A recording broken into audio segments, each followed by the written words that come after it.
pagi, Ibu. Selamat pagi juga, Nak. Mari, silakan masuk. Ya, Ibu. Silakan duduk, Nak. Ya, Ibu. Bagaimana posisi duduknya? Sudah nyaman? Sudah, Bu. Baik. Kabar kamu hari ini bagaimana? Baik, Ibu. Kalau Ibu? Puji Tuhan, baik juga. Cuaca hari ini sangat panas ya? Ya, Ibu. Sehingga saya jadi malas keluar rumah. Oh iya. Sebelum kita melanjutkan percakapan kita, terlebih dahulu Ibu ingin memperkenalkan nama supaya kita lebih akrab lagi ya. Perkenalkan, nama Ibu Ayu Rizkilani Nabu, biasa dipanggil Ibu Ayu. Kalau boleh tahu nama kamu siapa ya? Ya, Ibu. Nama saya Yunisa Nelalan. Biasa disapa Nisa. Saya mahasiswa semester 2, Bu. Oh ya, Nisa, asal dari mana ya? Asal saya dari Camplong, Bu. Oh iya, setahu Ibu di Camplong banyak sekali ya tempat wisata. Boleh kamu ceritakan sedikit kepada Ibu? Ya, Ibu. Boleh. Di Camplong itu memang banyak tempat wisata yang sudah mendunia. Ada tempat wisata Gunung Batu, ada wisata alam kolam renang Camplong, dan masih ada banyak lagi, Bu. Oh iya, Nisa. Kita sudah menceritakan mengenai cuaca hari ini dan daerah kamu. Mungkin kedatangan Nisa ke sini ada yang perlu kita bicarakan bersama. Iya, Bu. Ada hal yang perlu saya ceritakan kepada Ibu, sehingga saya datang kemari, Bu. Oh iya, belum kita melanjutkan percakapan ini, ada beberapa hal yang ingin kita sepakati bersama. Yang pertama itu, Ibu di sini hanya sebagai fasilitator saja. Jadi semua masalah yang nantinya Nisa ceritakan, kita akan sama-sama mencari jalan keluarnya. Yang kedua, masalah apapun yang nantinya Nisa ceritakan kepada Ibu, Ibu menjamin kerahasiaannya. Ibu tidak akan menceritakan ke orang lain. Yang ketiga, waktu yang kita gunakan untuk konseling ini hanya 45 menit saja. Jadi kita harus gunakan waktu ini sebaik-baiknya. Bagaimana Nisa, apakah kamu setuju? Iya, Ibu, saya setuju. Baik, jadi sekarang kamu bisa melanjutkan cerita masalah yang sedang kamu alami. Iya, Bu. Jadi saya ada masalah dengan om saya. Sebenarnya saya masuk jurusan ini bukan karena keinginan saya, Bu. Bukan karena keinginan Nisa. Iya, Ibu. Sungguh bukan keinginan saya untuk masuk jurusan BK. Sebenarnya saya ingin masuk jurusan FKM karena saya ingin kembali ke kampung untuk memberikan penyuluhan kesehatan kepada orang-orang di kampung, Bu. Karena di kampung kami itu belum ada bidan ataupun perawat, sehingga banyak orang yang sakit yang harus dilarikan ke kota yang jaraknya cukup jauh dari desa kami, Bu. Dan juga saya merasa lebih nyaman, Bu, kalau masuk jurusan FKM, Bu. Tetapi om saya memaksa saya untuk mengambil jurusan BK karena menurut om saya jurusan itu mendapatkan pekerjaan lebih cepat dan juga lulusnya lebih cepat. Tetapi jurusan yang saya pilih itu benar-benar bukan minat saya, Bu. Oh iya, Nisa. Kalau memang tidak sesuai dengan minat dan kemampuan yang Nisa miliki, mengapa Nisa harus terima? Saya tidak bisa menolak kemauan om saya, Bu. Karena di sini saya kan tinggal bersama om dan tante saya. Sedangkan uang kuliah saya juga mereka yang biaya. Om saya juga itu orangnya keras, Bu. Apa yang diinginkannya harus dipenuhi. Sehingga saya terpaksa harus mengikuti keinginan dari om saya. Karena mau mengharapkan orang tua saya, sedangkan ekonomi kami tidak cukup, Bu. Nisa, cerita ini Ibu merasa Nisa sangat jengkel dengan diri Nisa ya, karena Nisa belum memberanikan diri untuk membantah om Nisa. Iya, Bu. Bagaimana saya tidak jengkel, Bu? Kalau saya harus kuliah di jurusan yang tidak sesuai dengan minat saya, Bu. Hal ini yang membuat saya cepat bosan atau jenuh untuk mengikuti perkuliahan, Bu. Iya Nisa, jika ibu berada di posisinya Nisa sekarang, pasti ibu juga merasakan hal yang sama. Lalu apa yang harus Nisa lakukan selanjutnya?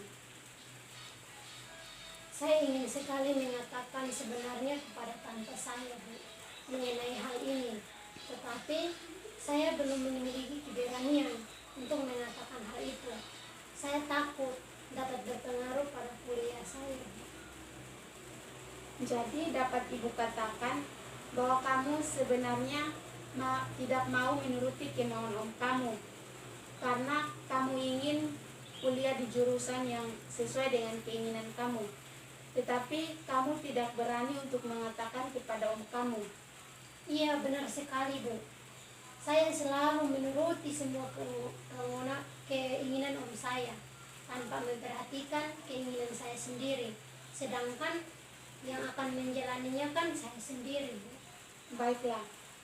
Jadi menurut kamu, tante kamu yang selalu memaksa keinginannya untuk kamu turuti, tanpa memperhatikan apa yang kamu inginkan juga. Sampai sekarang kamu belum bisa berani untuk menolaknya, karena om kamu yang keras kepala. Iya, Bu.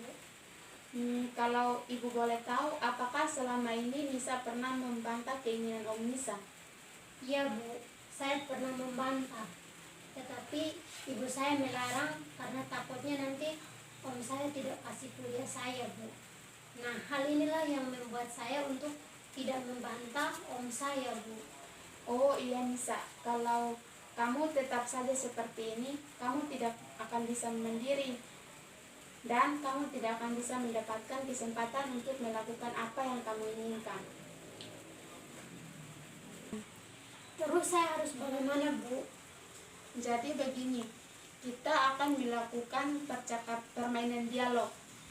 Karena di sini ibu melihat ada dua hal yang kamu rasakan yang saling bertentangan, yaitu pikiran kamu untuk mengatakan pikiran untuk melawan om kamu. Apakah benar demikian, Nisa? Iya, Bu. Yang ingin Nisa lakukan sekarang adalah mengatakan yang sebenarnya. Nisa pikirkan yang bertentangan dengan apa yang terjadi sekarang. Bagaimana Nisa, apakah kamu sudah mengerti? Iya, Bu, saya mengerti. Baiklah, siapkan diri kamu benar-benar untuk memulainya. Apakah sudah siap? Iya, Bu, saya sudah siap. Silahkan posisikan tubuh kamu senyaman mungkin. Kemudian tarik nafas pelan-pelan dari hidung dan keluarkan dari mulut. Coba Nisa bayangkan yang sebenarnya kamu ingin saat ini berhubungan dengan keinginan om kamu. Saya ingin sekali mengatakan tidak kepada om saya, Bu. Tetapi saya merasa tidak mungkin. Kata siapa tidak mungkin, Nisa? Mana mungkin, Bu, saya bisa melawan om saya. Apalagi orang tua saya juga sudah mengingatkan saya agar tidak boleh melawan omongan om saya, Bu, dengan mengikuti apa yang dikatakan oleh om saya. Berarti itu saya berbakti pada orang tua, Bu. Karena orang tua saya kan selalu mengingatkan saya untuk tidak melawan. Saya pikir itu benar, Bu. Iya, memang benar. Tetapi apakah dengan menuruti semua keinginan om kamu itu namanya berbakti? Iya, tidak apa-apa, Bu.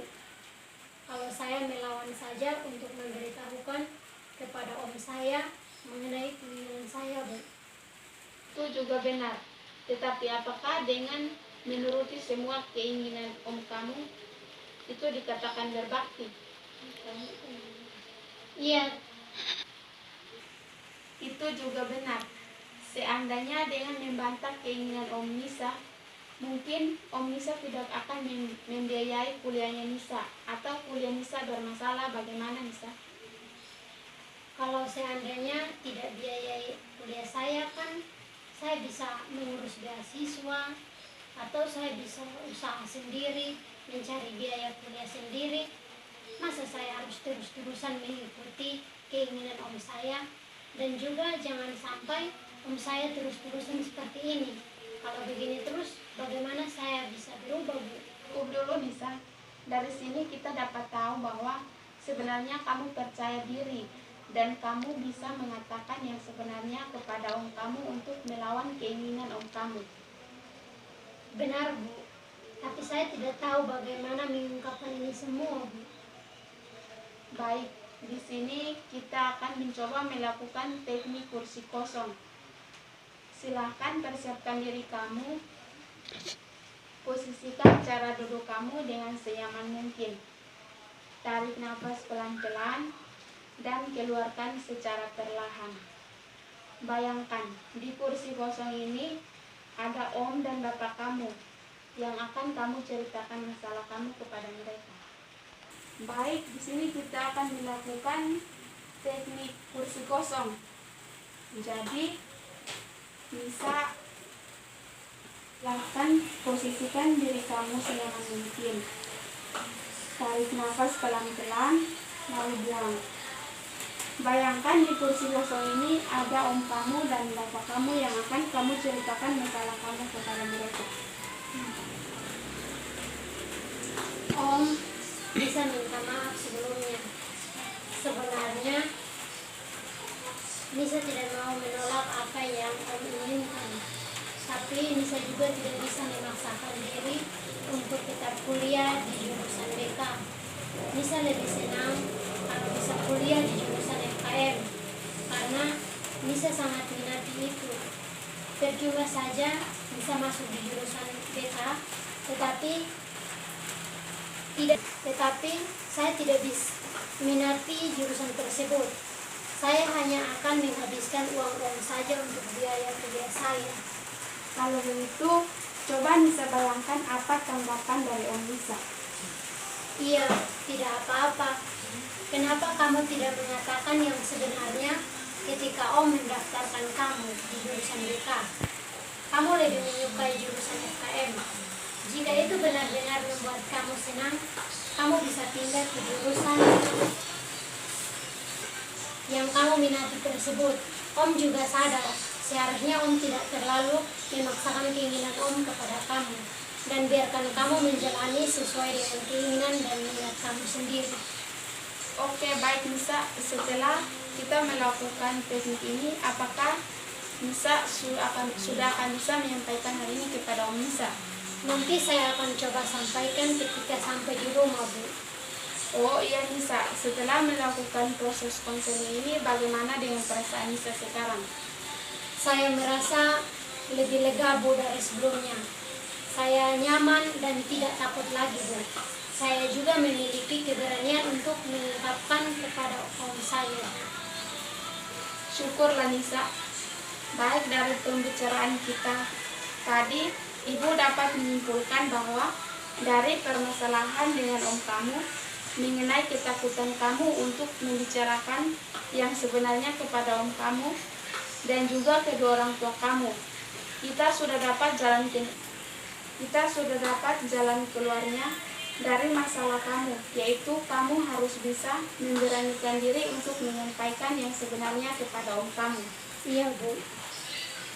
Oh ya Nisa, apakah ada hal lain yang ingin kamu sampaikan? Tidak ada, Bu. Hanya itu saja yang saya sampaikan kepada Ibu. Oke, baiklah Nisa. Jadi berakhir sudah pertemuan kita hari ini ya. Semoga dari apa yang tadi sudah kita bicarakan dapat bermanfaat bagi Nisa. Ya, Ibu. Saya juga mengucapkan terima kasih banyak, Bu.